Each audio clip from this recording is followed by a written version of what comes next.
مفتی شعیب اللہ خان صاحب کے بیانات کے لیے مفتی صاحب کے آفیشیل چینل کو سبسکرائب کریں اور زیادہ سے زیادہ شیئر کریں۔ الحمد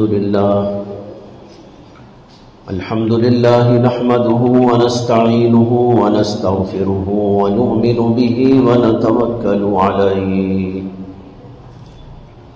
ونعوذ بالله من شرور أنفسنا ومن سيئات أعمالنا من يهده الله فلا مضل له ومن يضلله فلا هادي له ونشهد أن لا إله إلا الله وحده لا شريك له ونشهد أن سيدنا ومولانا محمدا عبده ورسوله صلى الله عليه وعلى آله وأصحابه وأزواجه وذرياته وسلم تسليما كثيرا كثيرا أما بعد فأعوذ بالله من الشيطان الرجيم بسم الله الرحمن الرحيم يا أيها الذين آمنوا إن تتقوا الله يجعل لكم فرقانا ويكفر عنكم سيئاتكم ويغفر لكم والله ذو الفضل العظيم۔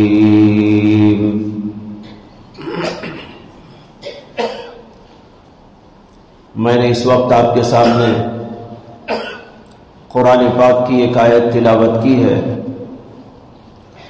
جس کا ترجمہ یہ ہے کہ اللہ تعالیٰ نے فرمایا کہ اے ایمان والو، اگر تم اللہ سے ڈر کر زندگی گزارو تو اللہ تمہارے لیے ایک امتیازی نشان پیدا کر دے گا اور تمہارے گناہوں کو تم سے دور کر دے گا اور تمہیں معاف کر دے گا، اور اللہ تو بہت بڑے فضل والے ہیں۔ اس آیت کریمہ میں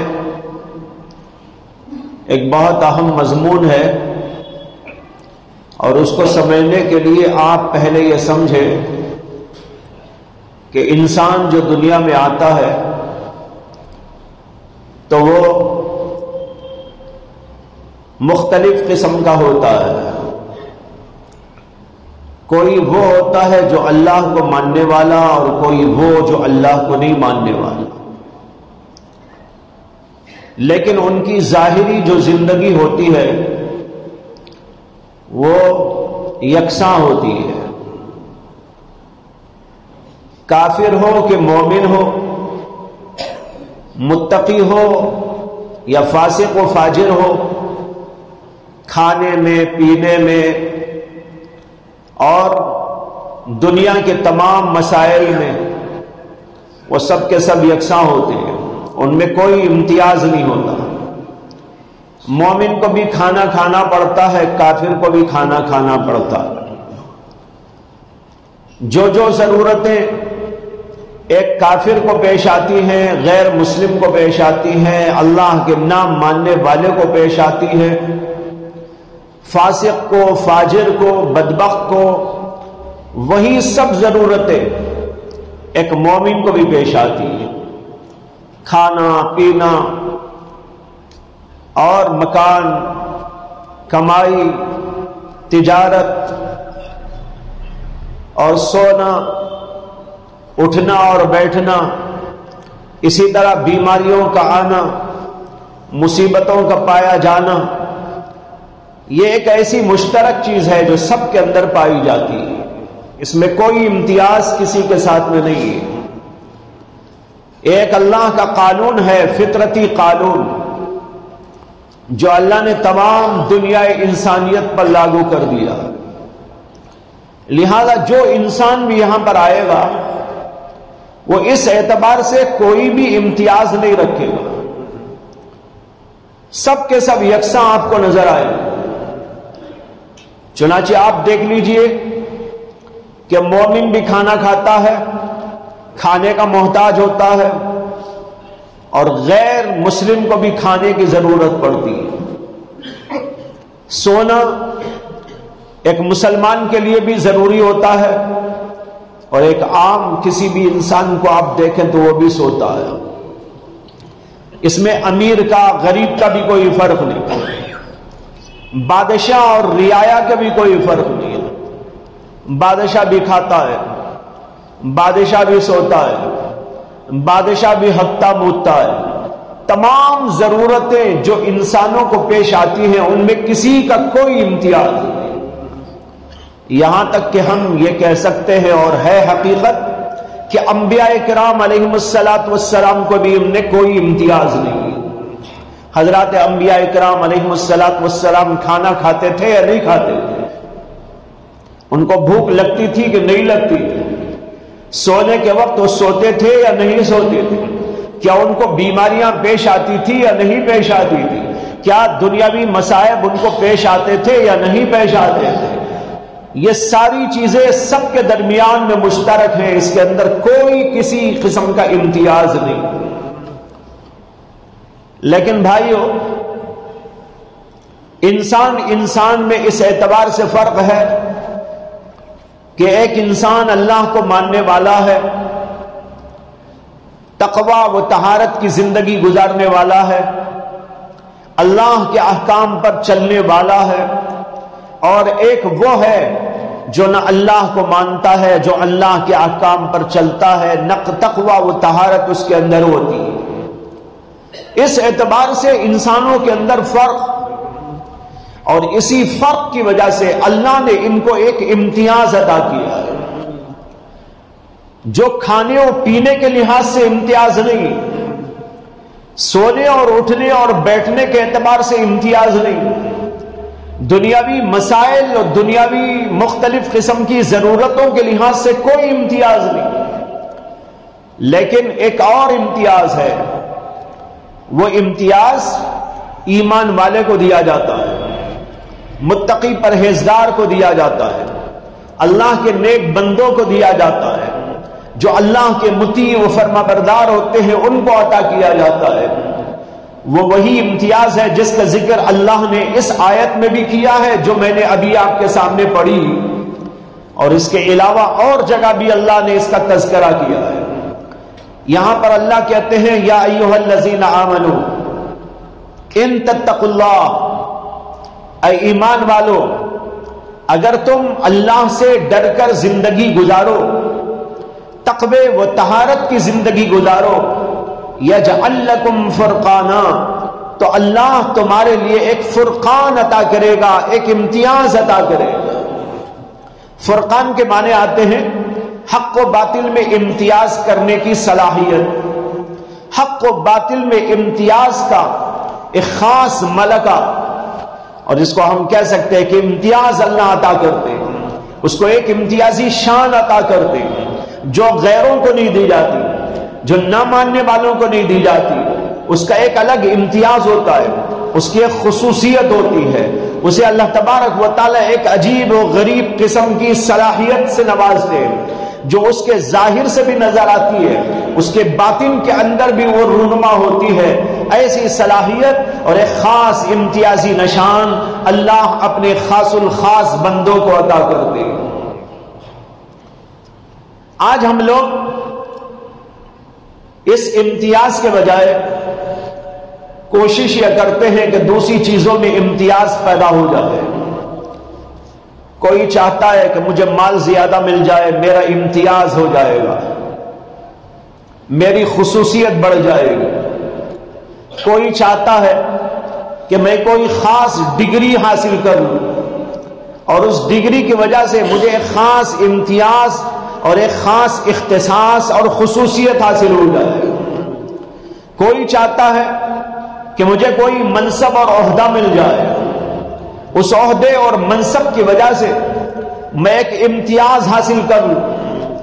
کوئی بادشاہ بن جانا چاہتا ہے، کوئی وزیر اعظم بن جانا چاہتا ہے، کوئی مال دولت والا بن جانا چاہتا ہے، کوئی ڈگریوں والا بن جانا چاہتا ہے۔ اللہ بتا رہے ہیں کہ ان میں کسی کا کوئی امتیاز نہیں، یہ تو سب میں مشترک ہے۔ چنانچہ جو لوگ دولت کے پیچھے جاتے ہیں اللہ انہیں کچھ دولت دے دیتے ہیں، دولت والے دنیا میں بہت، لیکن اس کی وجہ سے ان کا کوئی خاص امتیاز اللہ کی نظر میں نہیں۔ دنیا میں اللہ نے بہت مالداروں کو پیدا کیا ہے، ایسے ایسے مالدار بنائے کہ جن کی نظیر نہ تھی۔ اللہ نے قارون کا ذکر قرآن میں کیا ہے کہ اس کو اللہ نے بڑے خزانے دیے تھے، مال و دولت کے انبار اس کے لیے جمع کر دیے، اتنے خزانے دیے، اتنے خزانے دیے کہ ان خزانوں کو رکھ کر جو اس پر قفل لگا کر اس کی چابیاں اس کے پاس موجود تھی، وہ صرف چابیاں اتنی موجود تھی کہ اس کو اٹھانے کے لیے ایک بہت بڑی جماعت درکار تھی۔ اندازہ کر لیجئے کہ خزانے کتنے ہوں گے۔ خزانوں کی کنجیوں کا عالم ہے کہ ایک جماعت ناکافی ہے اور اٹھائے تو تھک جائے۔ اللہ نے قرآن میں فرمایا وَإِنَّ مَفَاتِحَهُ، کہ اس کے پاس اتنے خزانے اللہ نے عطا کر دیے تھے، لَتَنُوءُ بِالْعُصْبَةِ، کہ اگر اس کی کنجیوں کو کوئی اٹھائے تو ایک جماعت کی جماعت تھک جائے، جماعت تھک جائے، اتنے تو اس کی کنجیاں تھی۔ مفاتح کہتے ہیں کنجیاں۔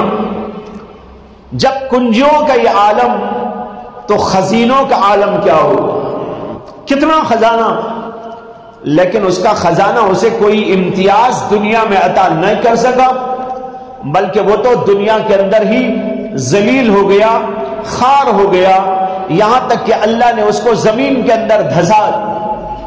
قرآن میں اس کے بارے میں اللہ کہتے ہیں فَخَسَفْنَا بِهِ وَبِدَارِهِ الْأَرْضِ، ہم نے اس کو بھی اور اس کے پورے گھر کو اس کے پورے خزانوں کے ساتھ زمین کے اندر دھسا دیا۔ حدیث میں آتا ہے کہ اللہ کے نبی صلی اللہ علیہ وسلم نے فرمایا کہ آج بھی وہ نیچے دھستا جا رہا ہے، معلوم نہیں کہاں تک اللہ اسے دھساتے رہے، قیامت تک یہ سلسلہ جاری رہے گا۔ اللہ نے فرعون کو بڑی دولت دی، بہت بڑی طاقت بھی دی، خزانوں کے خزانے عطا کی، حکومت و طاقت اللہ نے بے پناہ اس کو عطا فرمائی، اور اس کا دماغ اوپر ہو گیا اور اس نے اپنے آپ کو بہت بڑا سمجھ لیا، اللہ سے مقابلے پر اتر آیا۔ نتیجہ اس کا کیا ہوا سب جانتے ہیں۔ حضرت موسیٰ علیہ السلام اس کی اصلاح کی فکر فرماتے رہے، اس کو دعوت دیتے رہے، لیکن اس نے نہیں مانا۔ آخرکار اللہ نے اسے سمندر کے اندر غرق کر دیا۔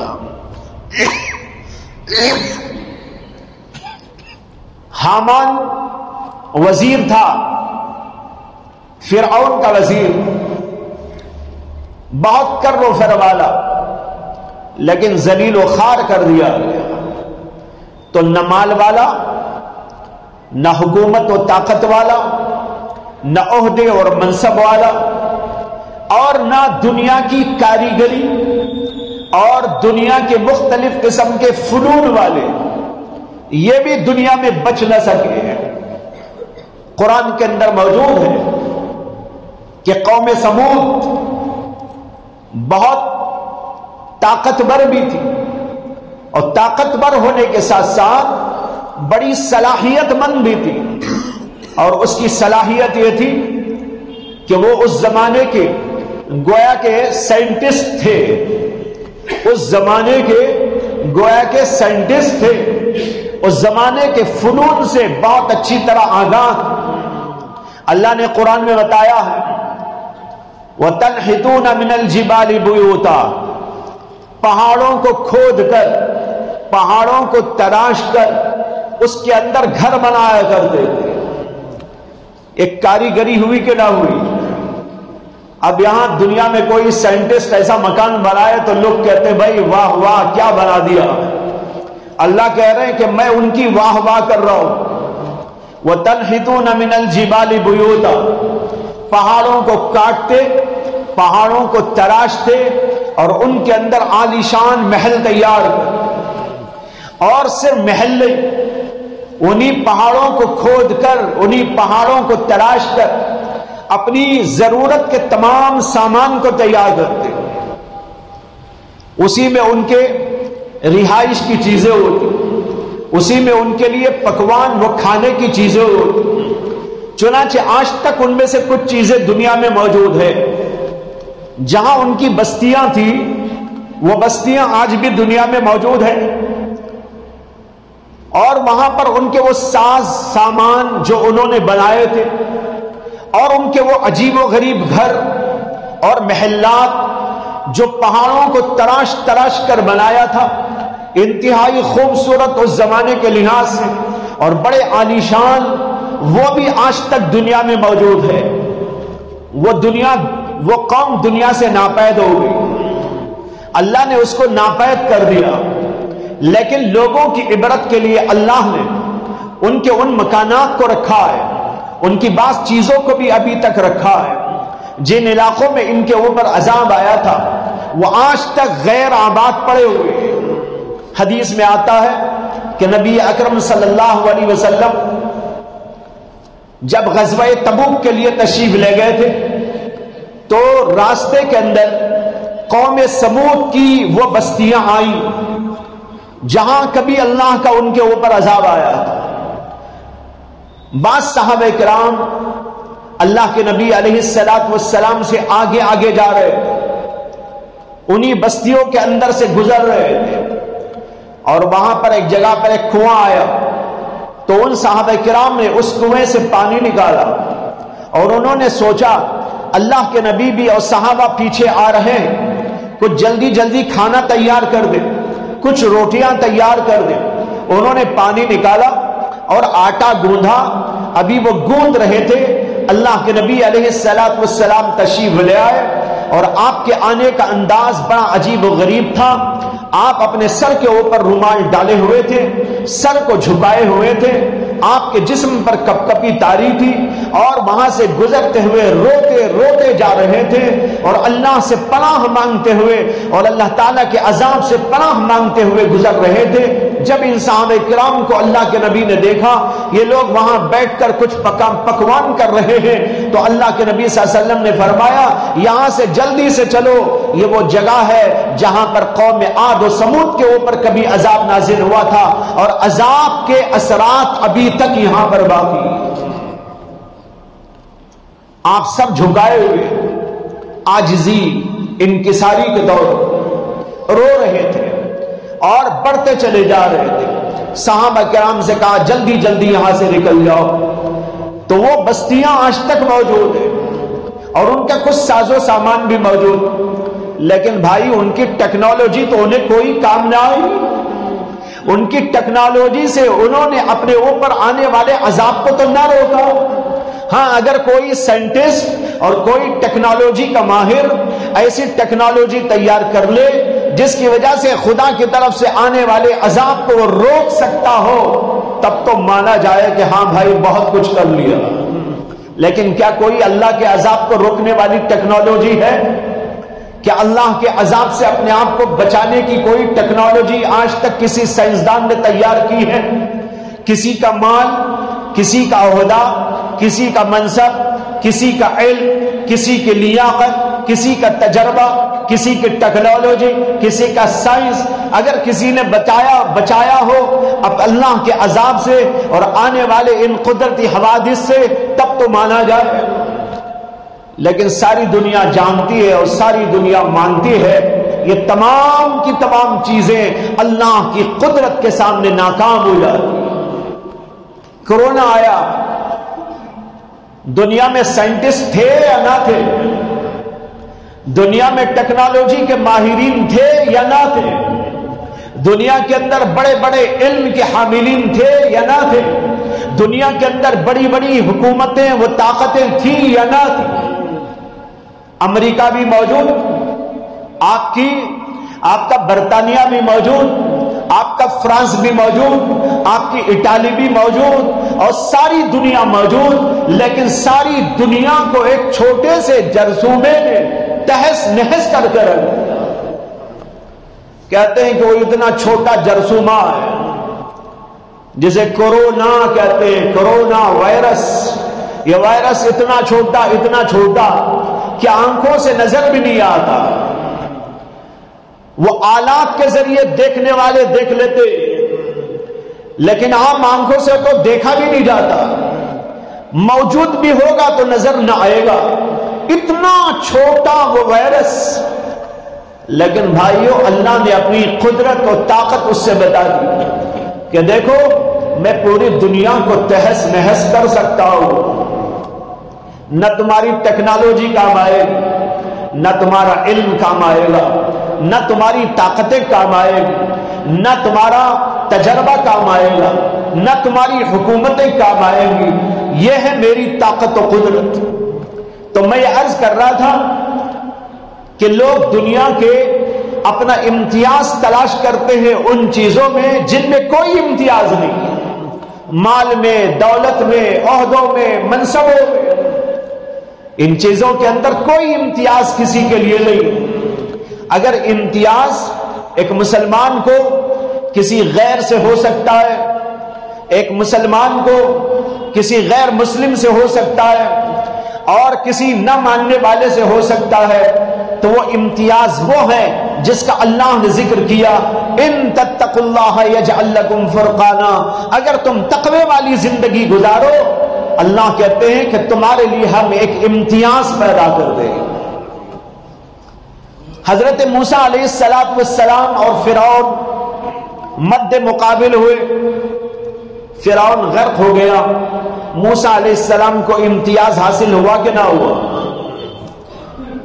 موسیٰ علیہ السلام کا نام آج تک دنیا میں زندہ ہے کہ نہیں؟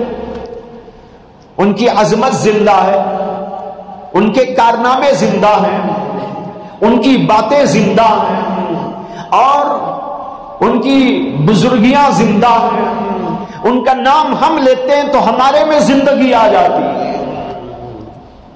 لیکن فرعون غرق کر دیا گیا، عبرت کا نشان بنا کے رکھ دیا گیا، اور اللہ نے اسی وقت میں فرمایا تھا کہ اب تو ایمان لاتا ہے۔ جب وہ غرق ہونے لگا تھا تب اس کے سامنے آشکارا ہو گیا، میری دولت مجھے کام آنے والی نہیں ہے، میرا منصب مجھے کام آنے والا نہیں ہے، میری حکومت اور میری طاقت اور میری بادشاہت مجھے بچانے والی نہیں ہے۔ اس کو یقین آ گیا، تب اسے یہ بھی یقین آیا یہاں بچانے والی کوئی چیز ہو سکتی ہے تو وہ اللہ وہی ہے جس کا درس موسیٰ دیا کرتے تھے، جس کا درس حضرت ہارون دیا کرتے تھے۔ آج وہی اللہ مجھ کو اپنی قدرت قاہرہ سے بچا سکتا ہے، باقی کوئی چیز مجھے بچانے والی نہیں۔ تو جب اس نے یہ دیکھ لیا تو کلمہ پڑھنے لگا اور کہا آمنتو، میں ایمان لایا اسی پروردگار پر جو بنی اسرائیل کا پروردگار۔ لیکن اللہ نے کہا آن اب ایمان لاتا ہے؟ ایمان لانے کا وقت تو ختم ہو گیا۔ ایمان اس وقت میں لایا جاتا ہے جبکہ عام حالات ہو، جب اللہ کی نشانیاں کھل جائیں، موت سامنے آ جائے، دروازہ بند ہو جاتا ہے ایمان کا، دروازہ بند ہو جاتا ہے توبہ کا۔ اب توبہ کرنا یا ایمان قبول کرنا یہ غیر معتبر۔ اگر آدمی کو فرشتے نظر آ رہے ہو، روح قبض کرنے کے لیے آئے ہو، اب وہ کہنے لگے آمنت باللہ، میں اللہ پر ایمان لاتا ہوں۔ ارے اب تم مانے کہ نہ مانے، ماننا ہی پڑتا ہے۔ جب سورج نکل آئے تو سورج کو نہ ماننے کا کیا مطلب؟ جب نظر ہی آ گیا، فرشتے نظر آ رہے ہو، اب آدمی کہنے لگے کہ میں ایمان لاتا ہوں، یہ ایمان معتبر نہیں ہے۔ اللہ کے نزدیک وہ ایمان معتبر ہے جس کو کہا جاتا ہے ایمان بالغیب، غیب پر ایمان لاؤ۔ نبی نے کہا، اللہ نے فرمایا دلائل قائم کر دیے اور معجزات کے ذریعے بات کو سمجھا دیا، بتا دیا۔ اب ایمان لائے، یہ ایمان معتبر ہے، لیکن آدمی اپنی آنکھوں سے دیکھنے کے بعد ایمان لائے تو وہ معتبر ہے۔ تو حضرت موسیٰ علیہ السلام اللہ نے ان کا کتنا مقام بلند کیا، ان کو امتیاز عطا کیا اور اس کو نیست و نابود کر دیا، اور یہ بھی فرمایا کہ تجھے ہم برقرار رکھیں گے تاکہ بعد میں آنے والے لوگوں کے لیے تو عبرت کا نشان بن جائے۔ اللہ نے اس وقت میں فرمایا، اور کئی سو صدیوں کے بعد، کئی سو سالوں کے بعد اس کی لاش دریافت ہوئی، اور کہتے ہیں کہ اب بھی میوزیم میں رکھی ہوئی ہے۔ مصر کے اندر لوگ جاتے ہیں، تماشا دیکھ کر آتے ہیں، اس کی لاش موجود ہے، اس کی لاش کو دیکھ کر عبرت حاصل کی جا سکتی۔ فَالْيَوْمَ نُنَجِّيكَ بِبَدَنِكَ لِتَكُونَ لِمَنْ خَلْفَكَ آیَةً،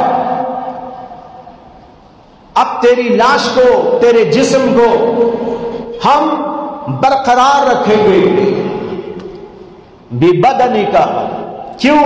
لِتَكُونَ لِمَنْ خَلْفَكَ آیَةً، تاکہ تیرے بعد آنے والے لوگوں کے لیے تو عبرت کا نشان بن جائے۔ اب جا کر دیکھو، لاش پڑی ہوئی ہے۔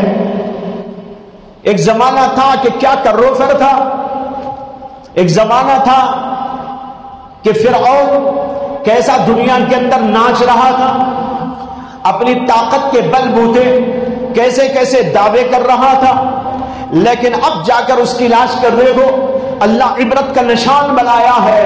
اے طاقت والو، تمہاری طاقت تمہیں بچا نہیں سکتی، اے حکومت والو تمہاری حکومت تمہیں بچا نہیں سکتی، اے علم و فن والو تمہارا علم و فن تم کو بچا نہیں سکتا، جب تک تم میرا دامن نہ تھامو گے تمہیں کوئی چیز بچانے والی نہیں۔ ابھی میں ایک سفر میں گیا تھا، طویل سفر پر، دلی، یو پی اور اس سے آگے پنجاب میں حضرت شیخ احمد سر ہندی مجدد الفسانی رحمت اللہ علیہ گزرے ہیں۔ ان کی بستی کا نام ہے سرہند، جہاں ان کا مزار موجود ہے، وہاں بھی جانا ہوا۔ پھر آگے ایک اور علاقہ ہے، اس کا نام ہے مالیر کوٹلا، پنجاب کا علاقہ، وہاں بھی ہمارے متعلقین تھے، ان کی دعوت پر وہاں جانا ہوا۔ تو وہاں لوگوں نے کہا کہ یہاں پر ایک طویل زمانے تک نوابوں کی نوابی چلتی رہی، اور ان کے محلات تو جو اب کھنڈرات کی شکل میں ہیں وہ بھی موجود، اور یہ بھی بتایا کہ نوابوں کا جو آخری تاجدار تھا، جس کا نام تھا نواب افتخار علی خان، اس کی بیگم ابھی 100 سال کے قریب اس کی عمر ہے، وہ بھی ابھی زندہ موجود ہے۔ افتخار علی خان نواب تھے، یہ آخری نواب وہاں پر گزرے، ان کی بیگم ابھی تک موجود ہے، زندہ ہے، لیکن بہت بڑی عمر ہے ان کی، فریش ہیں، بیمار ہیں۔ تو وہاں پر چلتے ہیں دیکھنے کے لیے، تو خیر وہاں پر گئے، وہ کھنڈرات کی شکل میں محل ان کا موجود ہے، وہ بھی عبرت کا نشان۔ کسی زمانے میں تقریباً 200 سے 300 سال تک ان کی نوابی کا دور گزرا، پیڑھی در پیڑھی، پیڑھی در پیڑھی۔ سب سے پہلا جو نواب تھا وہاں کا، ان کا نام ہے نواب شیر علی خان، پھر اس کے بعد ان کی اولاد در اولاد یہ سلسلہ چلتا رہا، پیڑھیوں در پیڑھیوں۔ افتخار علی خان پر جا کر وہ ختم ہو گئے۔ عبرت کا نشان وہ محل بنا ہوا، وہاں سیکیورٹی موجود ہے جو حکومت کی طرف سے مقرر ہے۔ بہرحال ہم لوگ گئے اور دیکھا، تو جو لوگ ہمارے ساتھ میں تھے انہوں نے کہا کہ افتخار علی نواب صاحب جو تھے ان کی بیگم موجود ہیں، ان سے ملاقات کر لیں۔ ہم نے کہا ٹھیک ہے۔ پھر وہ گئے اور اجازت لی، نام بول کر یہاں سے آئے ہیں، تو معلوم ہوا کہ وہ وہاں پر آتے ہیں بہت سے سیاستدان، اور مختلف جو ہے قسم کے لوگ، لیکن وہ عام طور پر کسی کو اجازت نہیں دیتی ملنے کی، لیکن ہم لوگوں کو اجازت بہت جلد دے دی۔ خیر ہم لوگ گئے تو عبرت کا نشان ہی نشان نظر آیا، محل بھی عبرت کا نشان، محل والی بھی عبرت کا نشان، بس فریش ہے، کوئی دیکھ بھال کرنے والا موجود۔ کہا انہوں نے کہ ان کی کوئی اولاد نہیں، اب بس وہ حکومت کے رحم و کرم پر پڑی ہوئی ہے، کوئی دوا کھلاتا ہے تو کھا لیتی ہے، کھانا دیتا ہے تو کھا لیتی ہے، نہ کوئی اٹھانے والا نہ کوئی بٹھانے والا، سیکیورٹی موجود ہے، وہ سیکیورٹی کے بل بوتے پر وہ چیز رہی۔ ہم نے کہا کیا زمانہ ہوگا وہ زمانہ جب وہ نوابی اور جو ہے بیگم بنی ہوئی وہاں موجود تھی، اور کیسا عیش و عشرت کا زمانہ گزرا ہوگا، لیکن نہ عیش و عشرت آج کام آنے والی ہے، نہ مال و دولت کام آنے والی ہے، نہ حکومت و طاقت کام آنے والی ہے۔ دیکھ کر انتہائی عبرت ہوئی اور آنکھوں سے آنسو جاری ہو گئے کہ بھائی یہ ہے دنیا، نہ کسی کی نوابی کسی کو کام آتی ہے، نہ کسی کی بادشاہت کسی کو کام آتی ہے، نہ کسی کا علم و حکمت کام آتا ہے۔ یہ دنیا کی چیزیں دنیا میں رہ جاتی ہے، جانے والے جاتے ہیں تو اسی قبر کے گڑھے کے اندر جاتے ہیں جو مٹی کا گڑھا ہوگا۔ تو بھائیوں اس کے پیچھے ہمیں نہیں بھاگنا ہے، مال کے پیچھے، دولت کے پیچھے، حکومت کے پیچھے، عہدوں کے پیچھے، طاقتوں کے پیچھے، دنیاوی منصبوں کے پیچھے، ان میں سے کوئی چیز ہمارے لیے امتیاز نہیں۔ مسلمان کا امتیاز ان چیزوں کے اندر قطعاً نہیں ہے۔ اگر کسی مسلمان کا امتیاز مال میں ہوتا، دولت میں ہوتا، حکومت و طاقت میں ہوتا، عہدے اور منصبوں میں ہوتا، دنیا کی ڈگریوں میں ہوتا، تو سب سے پہلے حضرات انبیاء کرام علیہم السلام کو یہ امتیازات عطا کیے جاتے ہیں۔ لیکن آپ جانتے ہیں کہ بیشتر انبیاء دنیا میں وہ آئے جن کے پاس مال نہیں تھا، دولت نہیں تھی، دنیا کے عہدے نہیں تھے، دنیا کے منصب نہیں تھے۔ ہاں کچھ پیغمبروں کو اللہ نے عطا کیا، وہ بھی دنیا والوں کو دنیا کیسی گزارنی چاہیے، حکومت و طاقت استعمال کیسی کرنی چاہیے، یہ بات بتانے کے لیے اللہ نے بعض پیغمبروں کو دنیا کے اندر حکومت دی اور طاقت دی۔ لیکن بیشتر پیغمبر وہ جن کے بارے میں ہم جانتے ہیں کہ فقر میں، فاقے میں اور جو ہے دنیاوی مسائل میں ان کی زندگی گزری ہے۔ بتانا یہ ہے اگر امتیاز اس میں ہوتا کسی مسلمان کا تو سب سے زیادہ اور سب سے پہلے حضرات انبیاء کرام علیہم السلام کو عطا کیا جاتا، لیکن اس میں کوئی امتیاز نہیں ہے۔ امتیاز کس میں ہے؟ اللہ نے بتایا اگر تم تقوی کی زندگی گزارو تو ہم تم کو ایک امتیاز عطا کریں۔ معلوم ہوا تقوی کی زندگی سے انسان کو ایک امتیازی صفت عطا کی جاتی ہے جس کو دیکھ کر دنیا والوں کو عبرت ہوتی ہے، دنیا والوں کو ایک ہدایت ملتی ہے، دنیا والے اسے دیکھ کر اپنے لیے کچھ ساز و سامان تیار کرتے ہیں دین کا، اور دین کے اوپر چلنے کا، ہدایت کا پیغام اس کے ذریعے سے ملتا ہے، اور دنیا میں اللہ تبارک و تعالیٰ اس کو دنیاوی اعتبار سے اور دینی اعتبار سے، دونوں اعتبار سے ایک امتیازی شان عطا کر دیتے ہیں۔ یہ امتیازی شان نشان کیا ہوتا ہے اور تقویٰ کیا ہوتا ہے، اس کو سمجھنے کی ضرورت ہے۔ اس کے بارے میں انشاءاللہ پھر عرض کیا جائے گا۔ وآخر دعوانا ان الحمدللہ۔